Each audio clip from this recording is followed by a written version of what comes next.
मिलिंद प्रश्न या ग्रंथाच्या वाचनाला सुरुवात होत आहे. सर्वांनी शांत राहायचं आहे. मिलिंद प्रश्न विषय आहे कुमद, भंडिका आणि शाली. विषय आहे कुमद, भंडिका आणि शाली. महाराज, पाप हे शूद्र असल्यामुळे लवकरच आपले फळ देते. नागसेन म्हणतात महाराज, पाप हे शूद्र आहे म्हणून आपले लवकरच फळ देते, परंतु पुण्य श्रेष्ठ असल्या कारणाने ते उशिरा फळ प्रदान करते.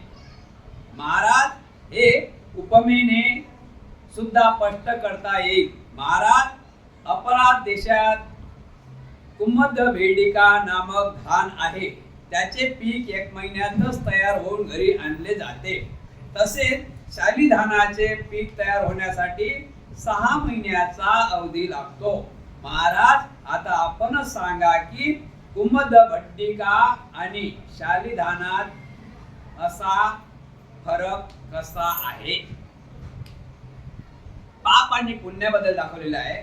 पाप आणि पुण्य, पाप आणि पुण्याबद्दल दाखवलेलं आहे. तर पापाचं फळ ताबडतोबच मिळते. पापाचं फळ ताबडतोबच मिळते आणि पुण्याचं फळ थोडं उशिरा मिळते. पापाचं फळ ताबडतोब मिळते, लक्षात ठेवा, आणि पुण्याचं फळ थोडं उशिरा मिळते. तर एक धान्य दाखवलेलं आहे की महाराज, पापाचं फळ तर दोन्ही सारखेच पाहिजे ना. पापाचं फळ लवकर मिळते तर पुण्याचे फळ लवकर भेटायला पाहिजे ना, पण असं होत नाही. पुण्याचं फळ लवकर मिळत नाही. पापाचं फळ म्हणजे एक बघा, पुण्याचं फळ लवकर का मिळत नाही आपण हे बघा. पापाचं फळ लवकर कसं मिळते आपण बघा. पापाचं फळ कसं लवकर मिळते. उदाहरण, आपण एका चौकामध्ये उभे आहोत. एका चौकामध्ये उभे आहोत आणि एखाद्या माणसाची हत्या घेतली. एखाद्या माणसाची हत्या केली तर त्याला ताबडतोब फळ भेटते की नाही? पोलिसाला फोन करून ताबडतोब पकडले जाते की नाही? तेच त्याच बाजूला त्याच ठिकाणी समजा आपण धरून झाला, त्या ठिकाणी एखाद्याने भोजन दान ठेवलं सऱ्या चौकात, तर त्याचे फळ लवकर भेटेल का? समजले की नाही? त्या चौकामध्ये तो उभा आहे, त्या ठिकाणी एखाद्या माणसानं मर्डर केला, त्याला ताबडतोब धरून नेता येते की नाही? म्हणजे पापाचं फळ त्याला लवकरच मिळते. पापाचं फळ लवकरच मिळते, पुण्याचं फळ लवकर मिळते का? त्याला वेळ लागतो. म्हणून म्हणतात ना,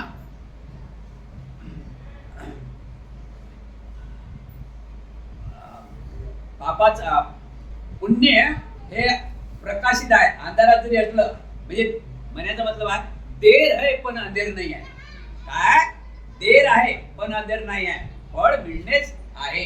देर आहे पण अंधेर नाही आहे. फक्त देर आहे काय की पापाचं फळ लवकर ताबडतोब मिळते आणि पुण्याच्या फळाला थोडा उशीर लागते.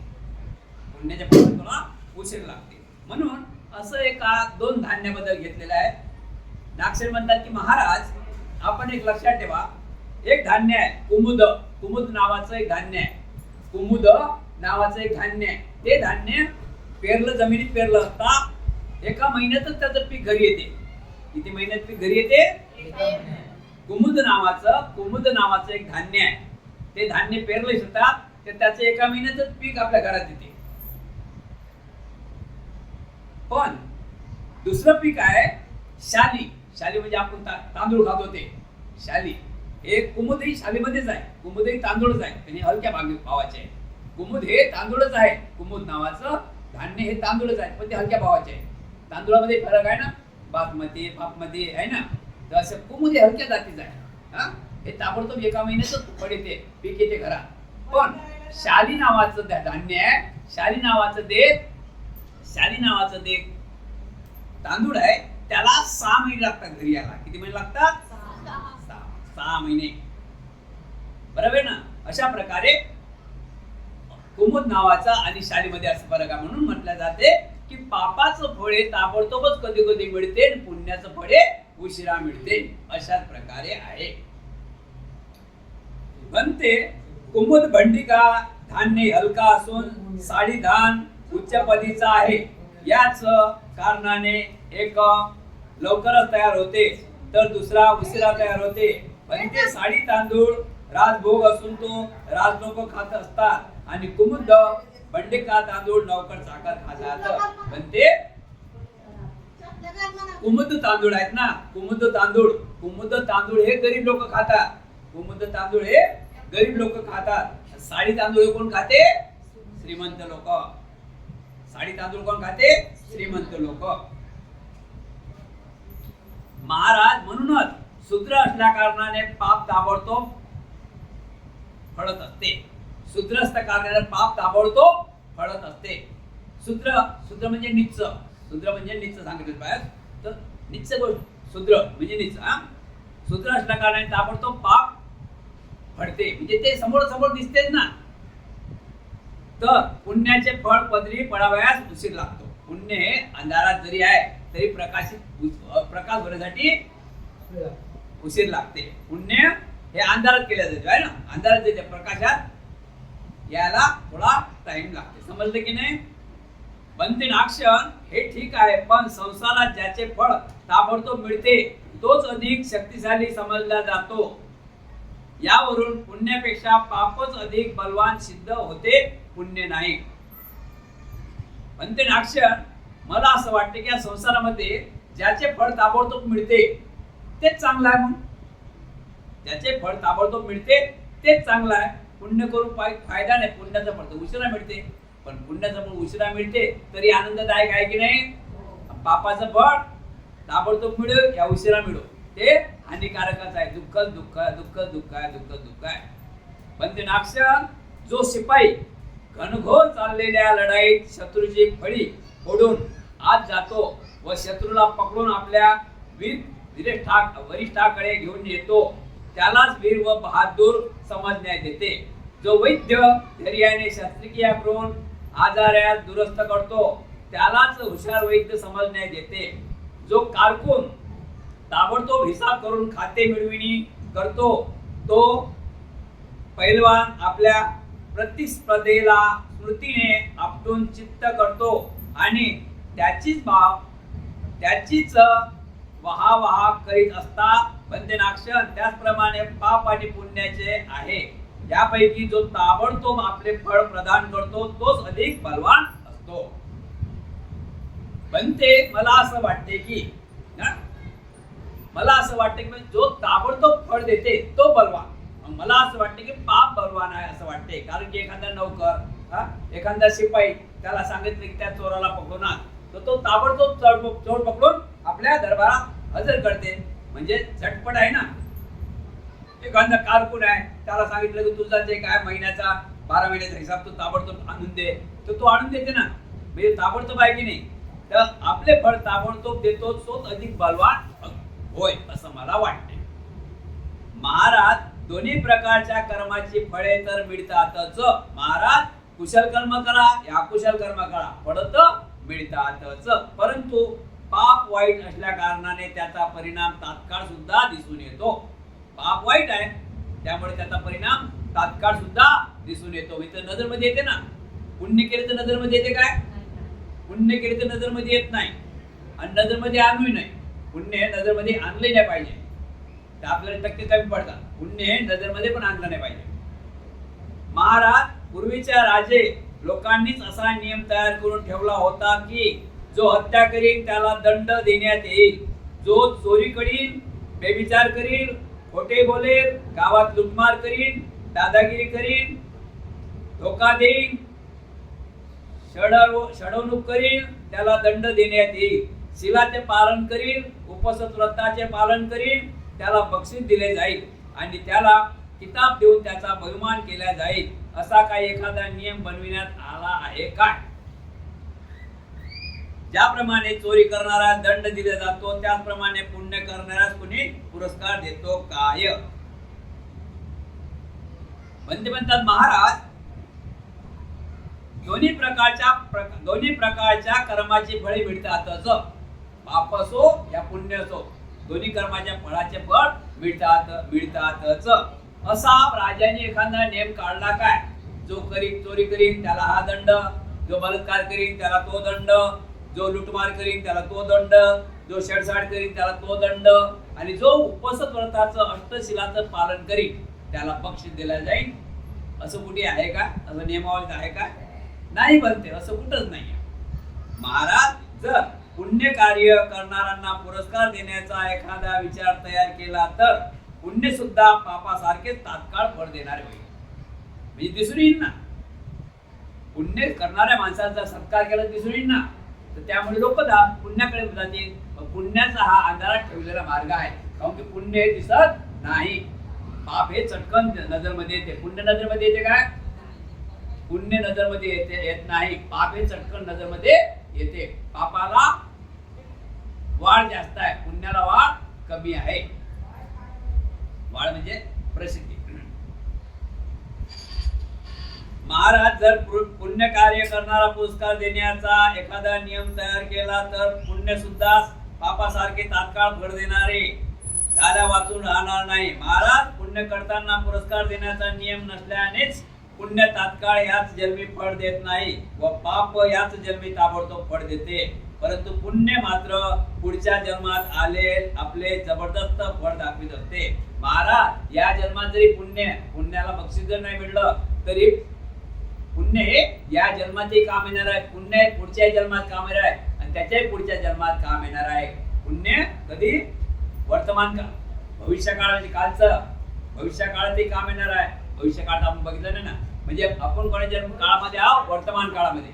आता या काळामध्ये आपण जर पुण्य केलं तर आपल्याला या वर्तमान काळात सुद्धा त्याचा फायदा आहे आणि भविष्य काळातही त्याचा फायदा होणार आहे. म्हणून आपण काय केलं पाहिजे? पुण्य केलं पाहिजे. ठीक आहे भंतेनाक्ष, आपल्यासारखा बुद्धिवाना वाचून दुसरा कोणी या प्रश्नाचे उत्तर देऊ शकत नाही. भंते जो प्रश्न मी केवळ लौकिक दृष्टीने विचारला होता त्यास आपण लोकोत्तर दृष्टीने समजावून सांगितले. भंते खूप चांगल्या प्रकारे तुम्ही हा प्रश्न समजावून सांगितलेला आहे की पुण्य आणि पाप, पुण्याचं फळ आणि पापाचं फळ कसं मिळते म्हणून. नंबर दुसरा आहे मृतकाच्या नावाने दान. मृतकाच्या नावाने दान. भंतेनाक्ष, कित्येक लोक दान देऊन त्यांचे पुण्य मरण पावलेल्या आपल्या नातेवाईकांना मिळावे असा अंदाज करतात. त्यामुळे खरोखर त्यांना काळी फळ मिळते काय?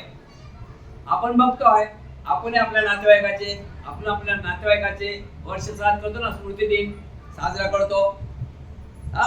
स्मृती दिन साजरा करतो, तिसरा चौथा दिवस साजरा करतो, त्याला पुण्यनमोदन म्हणतात. पुण्यनमोदन साजरा करतो की नाही? आपल्या मृत्यू व्यक्तीचा तिसरा दिवस पुण्यनमोदन साजरा करतो. त्याच्यानंतर वर्ष आलं की स्मृती दिन साजरा करतो. तर हे स्मृती दिन साजरा करण्याचं याचं काय? मृत्युकाच्या नावाने दान देतो आपण. साजरा करतो म्हणजे काय करतो की मृत्युकाच्या नावाने जे काय आपला माणूस व्यक्ती निघून गेला आपल्यातून त्याच्या नावाने आपण दान करतो ना. काय दान करतो? सर्वांसाठी भोजन दान ठेवतो, भंतेजींना बोलावतो, भंतेजीला दान देतो, विहाराला दान देतो. विहाराला दान देतात ना. एक व्यक्ती अशी आहे की एका आजीच्या नावानं 2 उपासिकेने आजीच्या नावानं 15x15 रूम बांधून दिला, कॉन्क्रीट सिमेंटचा, संडास बाथरूम सहित खिल्लारीला. कल्याणच्या उपासिकेने, बरोबर आहे की नाही? आणि खारघरच्या उपासिकेने बुद्धगयाला 3 या 4 बहीण आपल्या आईच्या नावाने मोठा हॉल तयार करून केला तिथं. कशामुळे? पुण्य भेटलं आपलं पाहिजे की नाही? तर ज्यांना त्या पुण्याची भाषा समजली ते पुण्य करतात. ज्यांना ते पुण्याची भाषाच नाही समजली तर त्यांच्या हातून कसं पुण्य होईल काय? घडील काय?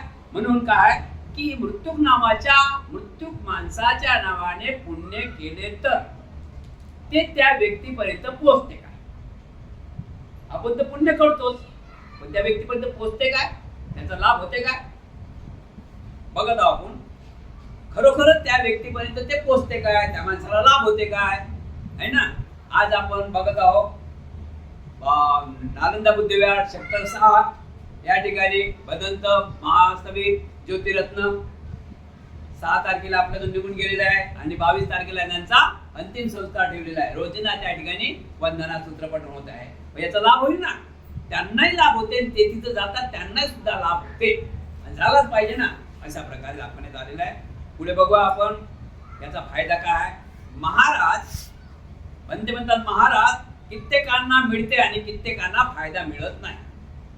कित्येकांना तो फायदा मिळते आणि कित्येकांना फायदा तो मिळत नाही. पण सर्वांनाच फायदा मिळत नाही. ज्यांना मिळते त्यांना मिळते, ज्यांना नाही मिळते त्यांना नाही मिळत. बरोबर नाही? त्यांनी त्यांच्या कर्मावर आहे ना. त्यांनी खूपच घाण कर्म केले असतील तर त्यांना लागेल काय? त्यांना किती दान केलं तर लागेल काय? तुम्ही तुमचं दान नाही पाहून. बरोबर आहे की नाही? सगळ्या गोष्टी टप्पे आहेत ना. एक समजून झाला की खूप त्याला फुल त्या व्यक्तीने खूप जेवण केलेलं आहे आणि त्याला अजून तुम्ही 2 चपाती म्हणता की 1 चपाती खाता, तो खाईन काय? कारण की त्याचं पाप किंवा पुण्याचं पहिले साठा भरलेला आहे. तिथं लागू पडत तुम्ही काय किती काय करा. पण ते लागू पडल्यानंतर सुद्धा आपण तर दान करतो, मग त्याचा फायदा तर आपल्याला कोणाला तरी व्हायला पाहिजे ना. पुढे बघा काय होते त्याचं. बनते कोणाला फायदा होते आणि कोणाला फायदा होत नाही. सर्वच आपल्या कुटुंबाच्या मृत्यू व्यक्तीच्या नावानं दान करतात, पण त्याचा सर्वांना फायदा होते या सर्वांना फायदा होत नाही हे सांगता येत नाही. पण काही लोकांना त्याचा फायदा होऊ शकते, काही लोकांना त्याचा फायदा होऊ शकत नाही. महाराज जे नरकात पडतात त्याला मिळत नाही. महाराज जे नरकात पडतात त्यांना त्याचा फायदा थोडाही होत नाही. जे स्वर्गात जातात त्यांनाही मिळत नाही. ते पशु पक्षी इत्यादी योनीत जातात किंवा जे 3 प्रकारच्या प्रति योनीत जन्म घेतात त्यांना सुद्धा मिळत नाही. वंतासिक वमन केलेले अन्न खाणारे, कुप्पपासी जे भूक न तहानाने तळमळत असताना, निजामतनिक तहानेने व्याकुळलेले त्यांना या दानाने मुळीच फळ मिळत नाही. परंतु परद तोपजीची प्रेत योनीतील आहेत त्यांना अवश्य त्या दानाचे फळ मिळत असते. हे सुद्धा त्याचे स्मरण केले तरच मिळते. बनते नाक्षण असे जर असेल तर त्याचे दान निरर्थक होते. जर असं जर होत असेल तर आमच्या मृत्यूला जे कोणी मृत्यूसाठी पुण्याने मोदन करतात त्यांना त्याचा फायदा झाला नाही तर मग दान करून फायदा काय? दानाचा काही अर्थ आहे का? काही कुठेतरी फायदा झाला पाहिजे ना. जर आपल्या मृत्यू व्यक्तीला त्याचा फायदा होत नाही तर मग आपण दान कशाला करावं ना? ज्याच्या नावाने दान दिले जाते त्यांना त्याचे काहीच पुण्य लाभत नाही. ज्याच्या नावाने आपण दान देतो पुण्यानुमोदन म्हणतात, त्याच्या नावाने त्याचा काही त्याला फायदा होत नाही तर दान देणे व्यर्थच सिद्ध होते. दान देऊन काहीच अर्थ राहत नाही, काहीच अर्थ उरत नाही असं मला वाटते. त्यावेळेस बनते नाक्षण म्हणतात, महाराज नाही महाराज ते दान फळ देणारे किंवा व्यर्थ कधीच सिद्ध होत नाही. तर त्याचे फळ देणारालाही मिळते. जरी त्याला बनते महाराज असं समजू नका की जे व्यक्ती जे कुटुंब ज्या व्यक्तीच्या नावाने दान करते त्या माणसाला पोचवाय ना पोचतो तो तर भाग अलग आहे. पण जो दान करते त्याचा फायदा त्या व्यक्तीला 100% होतेच होते. तो तर निघून गेला आपल्यातून. पण जे काही दान करतात त्याचा फायदा 100% जो दान करते त्याला होते. आपण बघतो आज कालच्या परिस्थितीमध्ये एका मुलीने आईचा स्मृती दिवस साजरा केला. एका आईचा स्मृती दिवस साजरा केला की नाही? माताचे दान त्या आईला मिळो की ना मिळो, पण जे बाईनं खर्च केला, मुलीनं खर्च केला, नक्कीच त्या बाईला त्या दानाचा लाभ झाल्याशिवाय राहत नाही.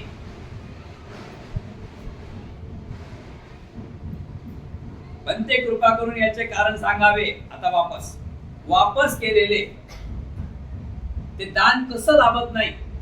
आपण जे दान करतो, दान पुण्यामधून करतो ते आपल्या नातेवाईकाला पोहोचत का नाही किंवा आपल्याला त्याचा फायदा काय आहे की नाही आहे असं दान करावं का? काय आशा प्रत्येक माणसाला दान का करतात? कुठेतरी आशा आहेच माणसाची, आहे ना? दान करण्याचा हेतू आहे ना. असं दान करते का माणूस? दान करण्यामागे इच्छा आकांक्षा असतातच. आता ती इच्छा आकांक्षा कशा ते बघू आपण. महाराज एखाद्याने मांस, सूप, भात किंवा इतर खाण्यासाठी तयार केलेले जिन्नस एखाद्या आपल्या परिवारातील संबंधितांच्या घरी पोहोचवले, परंतु त्याने त्याचा स्वीकार केला नाही तर ते जिन्नस व्यर्थ जातील काय? महाराज एक लक्षात ठेवूया, आपण दानाबद्दल आपण चर्चा झालेली आहे की आपण जे काही व्यक्ती दान करत आहेत ते त्या मृत्यू व्यक्तीपर्यंत पोहोचते, त्याचा फायदा होते की ज्या व्यक्तीने दान केलं त्याला फायदा होते, त्याच्याबद्दल आपण चर्चा करूया. महाराज एखाद्या व्यक्तीनं खूप चांगल्या प्रकारे 5ही पक्वान्नाचं अनाज बनवलं, 5ही पक्वान्नाचा डबा बनवला, भोजन, आणि ते भोजन आपल्या नातेवाईकाकडे पाठवलं डबे, तर त्या नातेवाईकाने त्या डब्याचा स्वीकार केला नाही. ते म्हणते नाही, आम्ही जेवण केलं किंवा आम्ही तुमच्या घरी जेवण नाही पाहिजे, तर ते डबे वापस येतील की नाही? मग त्याचा फायदा कोणाला होईल? ज्यांनी पाठवला त्याला त्याचा फायदा होईल. जरी त्यांनी नाही घेतले तरी ज्यांनी पाठवलं त्याचा फायदा त्यांना जरूरच होईल. नाही बनते ते ज्याचे आहे त्यालाच परत मिळतील. त्यांनी डबा पाठवले तर त्याला ज्याचे आहे त्यालाच डबा परत मिळतील. महाराज याचप्रमाणे मृतकाच्या नावाने दिलेल्या दानाचे फळ सुद्धा देणाऱ्याला प्राप्त होत असते.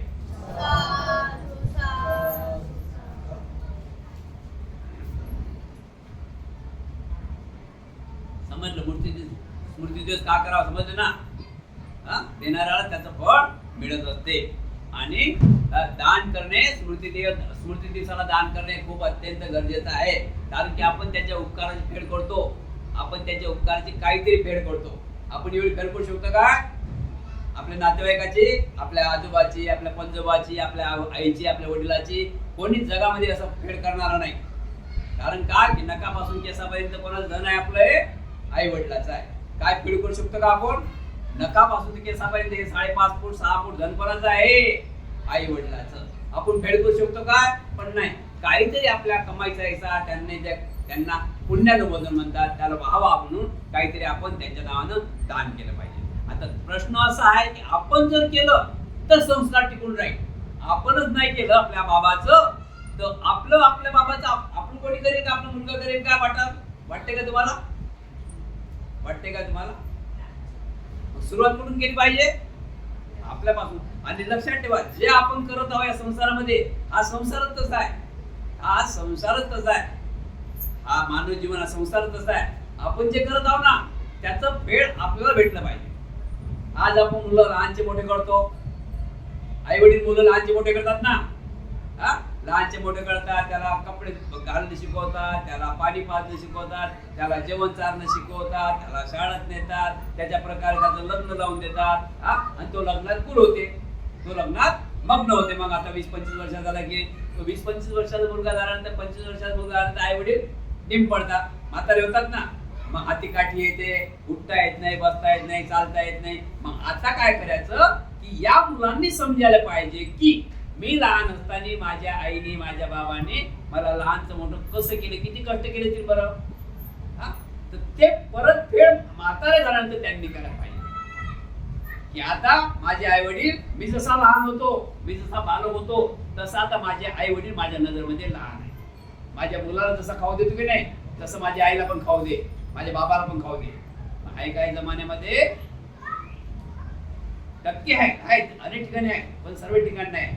अनेक ठिकाणी असंच आहे. पहिले पाकिट आईजवळ जाते, पहिले मिठाईचे पाकिट आईजवळ जाते. असे बरेच ठिकाणी आम्ही बघतो. पहिले आईजवळ पाकिट जाते, मग आई त्याच्या मुलाला थोडं थोडं देते. तसं कुठं आईला पाकिट दिसतही नाही, मुलंच खातात इकडे दाखव. पण ते बरोबर आहे की नाही? मग बदल आहे ना, बदल आहे की नाही? तर बदल मग आपण जसं पेरसा तसं उगवल्याशिवाय राहत नाही. म्हणून या जीवनामध्ये काय करायचं आहे? तुझं आहे तुझ्या पाशी का रे जागा बोललासी. बुद्ध म्हणता की तुझं नुकसान करणारं कोणीच नाही, तुझं नुकसान करणारं कोणीच नाही. कोणाला भरमून बसू नको, कोणाला राग भरून डोळे भरून पाहू नको, याच्यामुळे माझं नुकसान आहे, त्याच्यामुळे माझं नुकसान झालं नाही. तू तर 3 गोष्टीला मान्य करायला पाहिजे, तू 3 गोष्टीला वावा करायला पाहिजे. कोणत्या 3 गोष्टी वावा करायला पाहिजे? तुझे जो निंदा करते त्याला तू देव मानलं पाहिजे. तुला जो बोलते माहिती आहे ना, तुझी जो निंदा करते त्याला तू देव मानलं पाहिजे, गुरु मानलं पाहिजे. की क्या बात आहे, माझी निंदा झाली पाहिजे. निंदा करते, त्या निंदेतून आपण मार्ग काढतो ना. तुझं जे नुकसान करायला पाहिजे त्याची वावा करायला पाहिजे, तुझे चुकलं लावायला पाहिजे. तुझे जो चुकले लावते त्याला तू गुरु मानायला पाहिजे. तुझी चुकली लावते ना, तुझी चुकली लावते एवढं तुला समजून राहिलं, तू समज ना, चुकली लावून मत कर ना. अशा प्रकारे काही गोष्टी आपल्याला समजायला पाहिजे. म्हणून संसारामध्ये आपलं नुकसान करणारं जगात कोणी फायदा झालेलं नाही, आणि फायदा करून देणारा फायदा झालेला नाही. तेच आई वडील आहेत की त्यांनी आपल्यासाठी घर दार शेतीबाडी करून ठेवलेली आहे. आई वडिलांची पुण्य आहे ना, शेतीबाडी दुकान दाकान करून ठेवले की नाही. करून ठेवले की नाही. आता त्याची परतफेड करण्यासाठी आपण आता काय करावं, आपण आता वरिष्ठ झालेलो आहे, आपण आता मुलं आई वडिलात झालो आहे, मुलं आपण आई वडील झालो आहोत. तसे आता आपण आई वडील झालो आहोत, तर आपले आई वडील आता लहान आहे असं आपण धरून चालायला पाहिजे. पहिला घात कोणाला?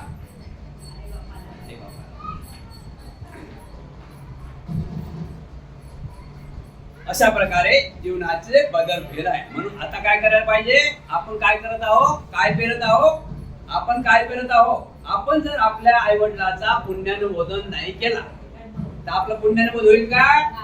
म्हणजे आपण आपल्या हातानेच आपलं पाय कट करत आहोत.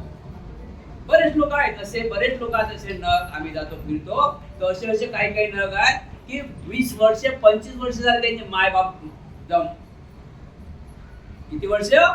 25 वर्ष. कधी त्यांनी ताट नाही दाखवलं, कधी त्यांनी ताट नाही दाखवलं, ताट आई वडिलांना. अच्छाच्या जागेवर अच्छाच्या जागेवर आहेत ते, कधी ताट नाही दाखवलं. तू बेटा त्यांना ताट नाही दाखवलं तर तुला कुठे ताट भेटेल? दाखवतील का मुलं? तुम्ही सांगा ना, यात काही शंका बुरा आहे का? काही बुरं वाटते का तुम्हाला काही? मग आपण या संसारामध्ये काय करायला पाहिजे, जे आपण करतो ते सर्व आपल्यासाठी आहे. आपल्या मुलांचा लहानचं मोठं मोठं आपल्यासाठीच आहे. त्यांना संस्कार देऊन त्यांनी तसं करायला पाहिजे. पण त्यांना तुम्ही संस्कार दिले तर होईल, नाही तर होईल का? होईल काय? म्हणून कोणासाठी करायला पाहिजे? आपल्यासाठी. प्रत्येकाने आपल्यासाठी करायला पाहिजे. म्हणून आपण पुण्यानुमोदन, दान पारमिता केली पाहिजे. आपल्या दान पारमिताने आपल्या घरातलं वातावरण चांगलं राहते, आपले संस्कार निर्माण होतात. बघा, संसारामध्ये जसं तुम्ही वातावरण तयार करता, आणि वरिष्ठांवर खूप जबाबदारी आहे.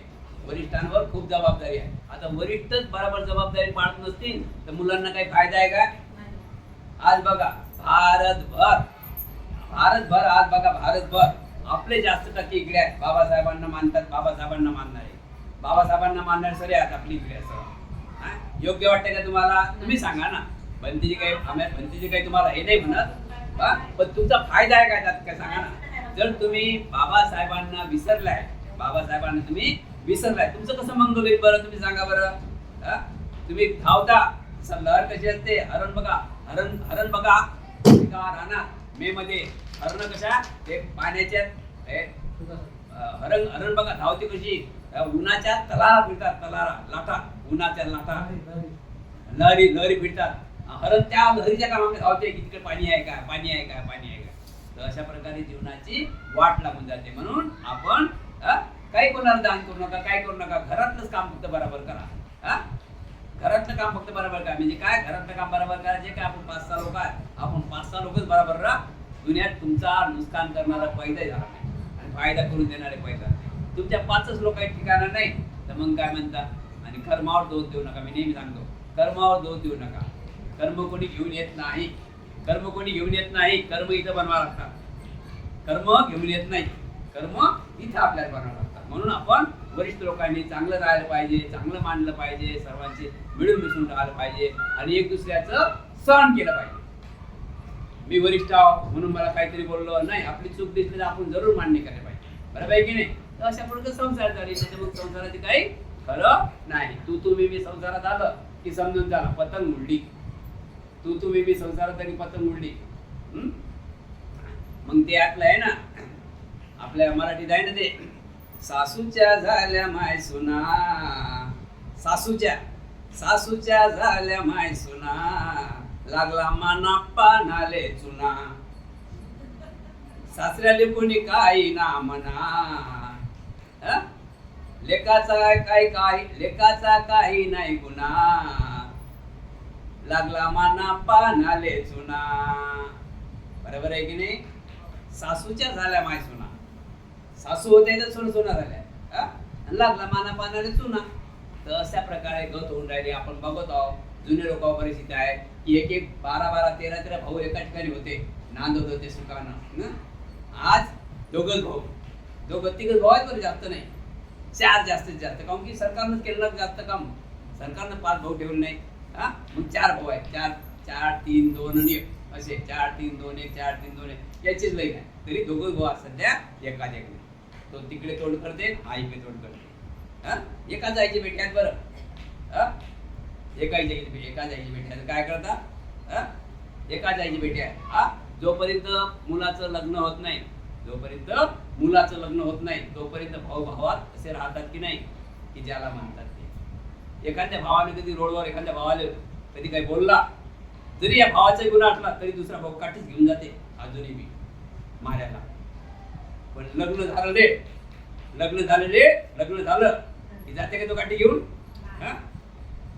जाते का काठी घेऊन? म्हणून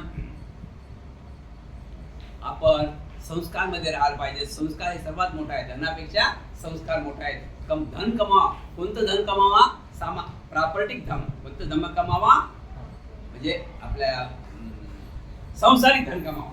याला म्हणतात संसारिक धन, संस्कारिक धन. आणि प्रापर्टिक धन म्हटलं म्हणजे पैसा यायचा, खूप पैसा यायचा केला आणि एक दिवस तर जाणं आहे. बरोबर आहे की नाही? मग पंचायत होते. तर अशा प्रकारे धन कमावायचं असलं तर आपलं कोणती संपत्ती कमावा? आपली प्रॉपर्टी, संस्काराची, मुलाबाळाची, आपल्या कुटुंबाची संस्काराची हे कमाई करा. यातून तुम्हाला सर्व काही गोष्टी साधू शकतात. आणि जो जास्तच कमाई करसा तर मग समजून चाला की आपल्या हातानेच आपल्या कुऱ्हाड समजते की नाही, ते कुऱ्हाड पाडून देतो. बरोबर आहे की नाही? आणि धन कमावलं हे गरजेचं आहे. पण त्या धन कमावण्याच्या अगोदर, ते जे काही धन कमावता तुम्ही, त्या धन कमावण्याच्या अगोदर राखीव की त्या धनाचा सांभाळ कोण करणार आहे तो तयार करा. नाही चालले पुढे आहे की नाही? राखीव पाहिजे. राखीव की मी जे धन कमावतो त्याचा झेंडा कोण लावावा असं राखीव पाहिजे. नाही मग काय होते पाहिजे काय? 2 भाऊ आहेत, सख्खे 2 भाऊ आहेत ना. 2 भावाची ऐका कहाणी, 2 भावाची ऐका कहाणी. माय बाप गेले त्यांचे मरून, घरात दोघाच्या बायका 2. काही दिवस गेले भाऊ आनंदान. समजलं? नवीन पपई अनुगा पपई माहिती आहे ते अनुगा. काही दिवस गेले भाऊ आनंदान, काही दिवस गेले भाऊ आनंदान. एका मामुली वस्तूच्या पायी, एका मामुली वस्तूच्या पायी तयाची कशी झाली रे धूळधाणी. 2 भावाची ऐका कहाणी, 2 भावाची ऐका कहाणी. आता मामुली वस्तू कोणतं? आई गेली म्हणून, बाप गेले म्हणून पाटाराला चटणी वाटायला. एक म्हणे मी उसना घेतो, कृष्णा असते दगड. एक म्हणे मी हे घेतो. हिसाब करतील ना. बरोबर आहे की? लोक तर न्याय करतील ना. मग लोकांनी न्याय केला. 4 माणसं इकडे 4 माणसं तिकडे बसले. हा म्हणे पाटा राहिला. आता माझ्या पाट्याचं कसं करावं? आता हा एक वरचा दगड देवा तर त्यानं काय करावं, आणि यानं खालचा दगड घेतल्यानं काय करावं? तर यानं काय सांगितलं? पंचायत काय म्हणतो? हा पाटा आणि उष्णा तुम्ही घ्या. पाटा आणि उष्णा आहे दोघं तुम्ही घ्या. उष्णा माहिती आहे ना दगड? हा तर त्याच्या बाई नाही म्हटलं नाही. म्हणजे बघा, त्याला एक चटणी वाटू देऊ नका म्हणे आणि आपली चटणी वाटू देऊ नका. दोघांची नुकसान झाली चालेल, अलग अलग करा. म्हणजे बघा भावाभावात काय, त्याचंही मंगल नाही झालं पाहिजे, आपलंही मंगल नाही झालं तरी चालेल. पण चटणी त्याने वाटू नये, चटणी आपण वाटू नये. तो अलग अलग राहायला पाहिजे. समजलं की नाही? म्हणजे तूही खाऊ नको आणि मी खाऊ नको अशी आजही आमच्यामध्ये होत आहे. म्हणून असं राहायला नाही पाहिजे. साधू काढ द्या. उद्याचा भाग आहे दरवाजा असलेली कोंडी. उद्याचा भाग आहे दरवाजा असलेली कोंडी. आज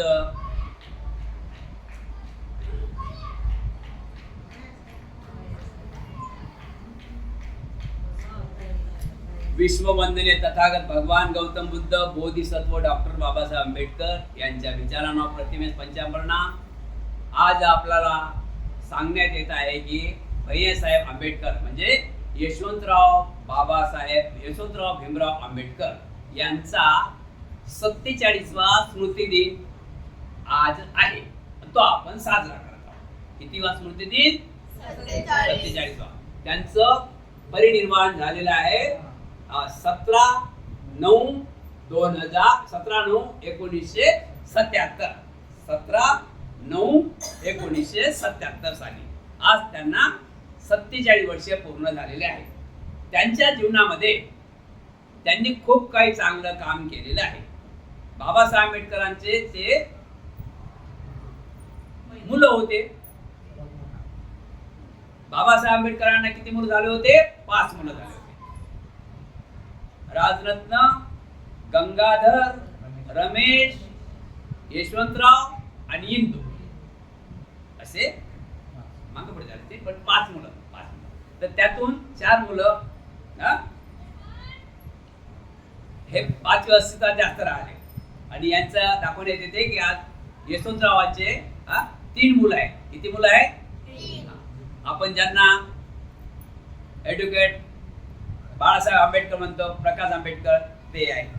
त्याच्यानंतर आनंदराज आणि त्याच्यानंतर एक मुकुंदराज. 3 भीमराव आणि आनंदराज आणि प्रकाश आंबेडकर आणि एक मुलगी हिंदू एक मुलगी, असा प्रकार. तर त्यामधून भैयासाहेब आंबेडकरांचं खूप योगदान आहे आपल्यासाठी. भैयासाहेब आंबेडकरांचं खूप योगदान आहे. म्हणजे आज जे आपण चैत्यभूमी बघत आहोत ना, ते खरी पुण्य आहे भैयासाहेब आंबेडकरांची आहे. खरी पुण्य आहे भैयासाहेब आंबेडकरांची आहे. भैयासाहेब आंबेडकरांचं सांगण्यात येते की लहानपणापासूनच ते आजारानं पिसाळलेले होते.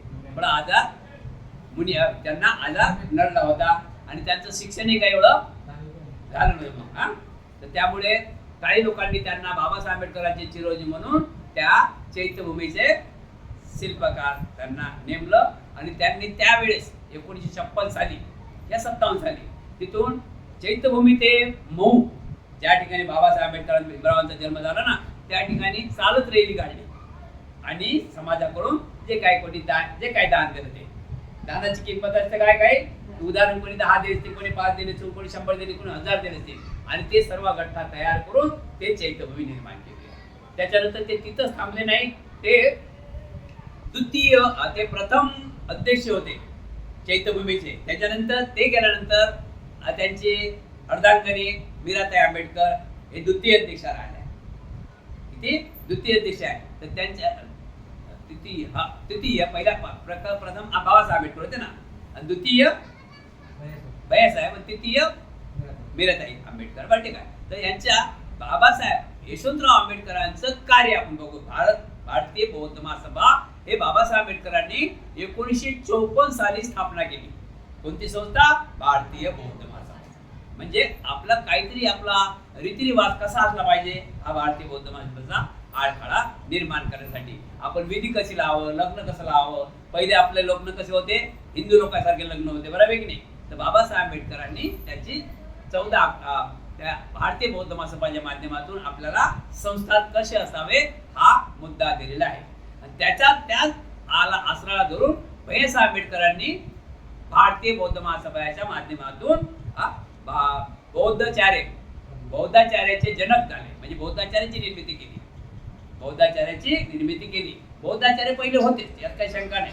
बौद्धाचार्य पहिले होते, यात काही शंका नाही. पण परिवर्तन आहे ना. तर बौद्धाचार्य निर्मिती करण्याची भैयासाहेब आंबेडकरांनी बौद्धाचार्य निर्माण केले. त्याच्यानंतर समता सैनिक दलाची सुद्धा त्यांनी निर्मिती केली, बरोबर आहे की नाही? म्हणून आजही यशवंतराव आंबेडकरांना बौद्धाचार्याचे जनक म्हटला जात आहे. आणि त्याच्यानंतर त्यांच्या अर्धांगनी मीराताई आंबेडकरांनी खूप छान प्रकारे काम केलं. आजपर्यंत त्यांच्या भारतीय बौद्ध महासभेचं खूप चांगल्या प्रकारे काम आहे. सांगण्यात येते की, म्हणजे ऐकण्यात बघण्यात येते की भारतीय बौद्ध महासभा अशी एक संस्था आहे की खरोखरच माणसं घडवण्याचा कारखाना आहे. काय घडवण्याचा कारखाना आहे? सर्वच माणसं आहेत काय? माणसं कशाला म्हणतात? माणसानी माणसासारखं वागलं त्याला माणसं. नाही तर मग माणसं सर्व येतात. संडेला बघतो आपण माणसं, ते माणसं म्हटले जाईल का? मग सैतानाचं माणसात फरक आहे की नाही? तर सैतानाचे माणसं बनवणारी कारखाने कोणते आहेत? भारतीय बौद्ध महासभा. म्हणून आपण आपल्याला एवढं जास्त पुढे न जाता आपण इथंच आपण सर्वांनी यशवंतराव आंबेडकर म्हणजे भैयासाहेब आंबेडकर यांना भावपूर्ण आदरांजली अर्पण करायचे आहे. सर्वांनी साधुकार द्यायचा आहे.